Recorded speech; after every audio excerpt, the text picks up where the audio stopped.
what will it take to bring boxing back to the old school where the best fight the best? Obviously, you got the mindset of an old school fighter, but nowadays a lot of new school fighters play politics a whole lot. So what will it take to bring boxing to what it used to be, Well, in for your opinion? me, I just got to keep doing what I'm doing, just calling everybody out until I get the fights. You know what I mean? There's not much I can't really do, nothing much.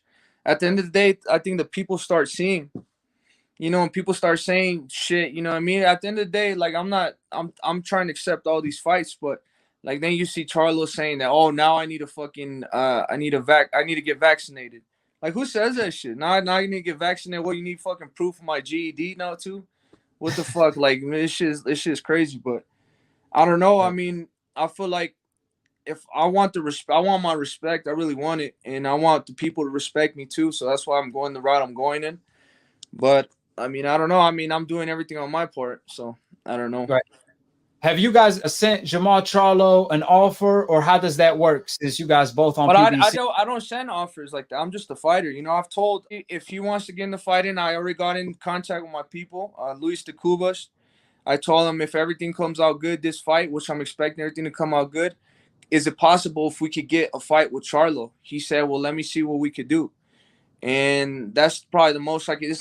I'm not gonna send an offer like, oh, we got this much money. I can. I'm not a promoter or none of that. of course, right. I could just request the fight. Yeah. But that's probably the most I could do. But I mean, I did that already. So I mean, we'll see what happens. When it comes to boxing, what do you think about nowadays? A lot of people make too much of a loss. If you take an L, you pretty much, it's like 10 step backwards. But obviously a fight like between you and Charlo, that's such a 50-50 fight that the winner is going to put himself in a great position to maybe fight Canelo and force Canelo to pay attention to him. On the other hand, the loser don't have really too much to lose because it's such a great fight. So what's your take on the landscape of boxing today, that a loss is like end all be all? I feel like now in today's boxing world, I feel like they're just taking that shit way too serious. I feel like everybody wants to be Mayweather and everybody wants to be fucking have a perfect record. Everyone wants to do this and that. But like the thing that, like if you look at it, like these guys, they lose and they take way too long to come back. Like it just fuck. Like at the end of the day, I don't think a loss should diminish you or really bring you down that much. I mean, at the end of the day, you got here by hard work. So if you get knocked down, you lose a fight, you should just come back, work hard, and then get back to where you were. That's why I admire the guys from UFC so much, because when motherfuckers lose, they get knocked down, they come back like 2 months later, and they end up getting a win or some crazy shit. A lot of those dudes have losses, bro, but they're they're grinding, bro. They're grinding. So I feel like if boxing should take a page out of anybody's book, it should be the UFC. As the losers, I don't think just because you lose one fight, I don't think you still don't have an opportunity to be great. What I mean? I feel like, what matters most is how you come back. And that's my take on that. Now that's big facts, because you got Barrera, who lost multiple times, came back and had big wins. Pacquiao, Ali. I mean, the list goes on and on and on. So definitely a loss doesn't define your career. But I got to ask you, because I remember watching your brother growing up and your father, and your brother was about to turn pro, and you was out of the picture. Like you wasn't even in the picture. I remember like you was a chubby kid, and out of nowhere you burst out on the scene. So tell me, how did you get into the sport of boxing, and what was it that sparked something in your brain and you wanted to do boxing and become a champion and be here where you are today? Well, to be honest, I've been boxing my whole life. It's just I never had an amateur career. I had been boxing since I was 3 years old. So my whole life, boxing. And I only had like about 10 amateur fights, something like that. But that was because I was very overweight, you know what I mean? And my brother, I liked boxing, but I didn't really think that that's what I wanted to do, when I was a little kid. But I still, my dad still made me work my ass off. Just because I didn't know if I wanted to be a boxer the rest of my life didn't mean I didn't work hard. My dad my dad, hats off and respects to my dad, because he made us work extremely hard. But when my brother ended up getting signed, he went to California. So I'd been boxing my whole life. And a little kid, you're just like, damn, man, I just want to fucking be a kid. I want to go play with my friends. I want to play Xbox. I want to stay home. I don't want to fucking be training the whole time. So I feel like I was kind of burnt out by that age. They left, I was like 12, 11, and I moved with my mom, but I had always been a chubby kid. And that's when my eating just became, ridiculous. I think in a year, I gained close to 100 pounds, some shit like that. I ended up getting to 250 pounds. And one day I looked at myself in the mirror. I'm like, I don't even fucking recognize who I am no more. Like, I really, my face took a different shape. I don't even know who the fuck I am. At 12 years old? I was 12. 12, okay. 12 or 13. So I'm like, so I called my dad up and I'm like, man, if I keep this up, I'm going to wait at least by the time that year ends, I'm going to be 300 pounds more. And that really scared me. It scared me a lot. So I called my dad, just to go train over there in Hollywood in a wild card. But I remember by that time, I still had fucking 9 years experience of boxing.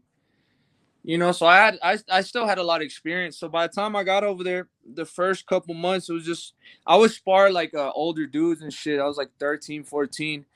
14, I got down to like 200.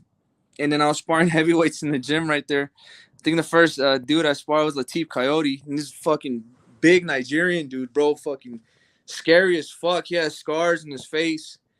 You know what I mean? So I sparred him. And then my dad's like, well, he's a kid, but he has experience. So if you can fuck him up, fuck him up. And I'm like, this dude's crazy. My dad's crazy, bro. Like, what the fuck? So there, I just kind of had to learn to defend myself. And then too, I wasn't gonna start crying. I wasn't gonna stop the sparring because I'm not a bitch. I've never been like that. I'm like, if my dad believes that he's putting me in these people, it's for a reason because he believes I could do good. So that's how I kind of learned to bring that side of myself out that I didn't even know I had. I had to defend myself. So from there, I was sparring. That was like the first big professional. I think he was a world champion too. He was a world champion. I sparred him, and then I sparred other amateurs, other top, some pros right there. And then I turned 15, and I was like 190, 185. And I went to go spar Kelly Pavlik. And I surprised myself even there too, because I did amazing, bro. I did really good with Kelly Pavlik. And then from there, my confidence just kept growing and growing and growing. It went from Kelly Pavlik to Peter Quillen. And then I got down here to spar with Golovkin the first time. It was before he even made his HBO debut. I sparred him, and bro, we had an amazing sparring. And Abel Sanchez was like, how old is he? He's like 15 years old. He's like, this dude is really good. So I kept going back. Until I was like 19. That's when I stopped sparring him. But we had some amazing sparring sessions. And then from there, I sparred Zurdo Ramirez. Who else? Gabriel Rosado, Dimitri Bivol. That guy, the one that had that Art of Berdabeev beat, the one at 175, Alex Gorski or something like that. Yeah, I sparred him. So I feel like that's really how I gained a lot of my experience, just sparring these top guys. Because at the end of the day, it's a sparring session, but these motherfuckers are trying to kill you. Like if they can knock you out, they will make an example out of you and knock you out. And I never let nobody's ever I've always had the best end of the sparrings all the time. I've never got hurt. I've never done none. I've never, did bad in any sparring session. I've always did the best. And because I've always believed in myself too, I didn't let that, me not having an amateur career, scare me or discourage me, because I knew I've always trained like this my whole life. I've always trained extremely hard. Yeah. So and so I got to the point, man. I feel like that turned pro at 15. I started getting the fights. I started fighting better people, and my confidence started going up. My power started going up. My speed started going up, and then just the experience overall is just, now I feel like I'm in an amazing place. That's why I feel like I'm in the best place mentally and physically in my whole career, and I haven't even hit my prime yet, bro. I just turned 24 in December, so I've been through a lot. You know what I mean? But I'm still looking forward to what's left to come. Now you sparred monsters, man, as an amateur. I mean, sparring them type of guys who need an amateur record. But when did you get back in shape where you were like maybe back to 175? Was that when you turned pro, or Yeah, when I was like 16, I was already fighting at I started at 175, and then 17 and 168, constant 168, 168, 168. Yeah, but that Oh, and then too, like when I found out I wanted to box, I was like, I was in school one day, bro, and I was like, fuck, bro, like I don't need these. I had dropped out once already. I'm like, bro, I don't even know what the fuck these people are talking to me about, bro. Like I just feel like an idiot here. Like I've just wasted my time when I could be training. I could be in a training camp. And I'm like, fuck, bro. Like, I'm not gonna graduate school. Like, what else is there left for me to do? I'm like, I have an opportunity to box, I have an opportunity to be a world champion if I train as hard as I can, if I give it my all. So I said, fuck. I just decided to drop out of school again. I dropped out twice, and I'm like, fuck it. Then I have no plan A. I have plan A is my boxing. I have no plan B. I have no plan C. I'm gonna just give it my all and see what happens. And by the grace of God, bro, I'm where I'm at today, and I feel like I can reach for the stars now. You know what I mean? Because I know the hard work it took me to get here. Because I wasn't anybody. I wasn't a top prospect. I wasn't a top amateur, and I worked my way from the bottom all the way to winning 2 world titles. And I feel like there's still a lot left for me to give to the fans and to the people, and there's still a lot left for me to accomplish. Yeah, you definitely was born to be a champion because school is not for everybody.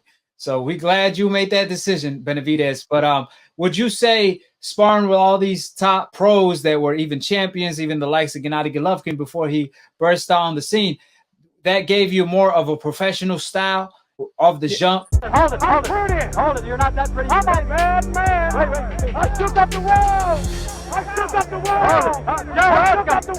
world. I bear witness, there's only one God, Allah, and Muhammad is his final messenger. That's what I said, Larry, on the bungle fight. Thanking you.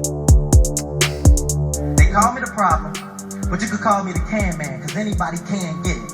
Africans, Americans, Dominicans, Mexicans, anybody can get it.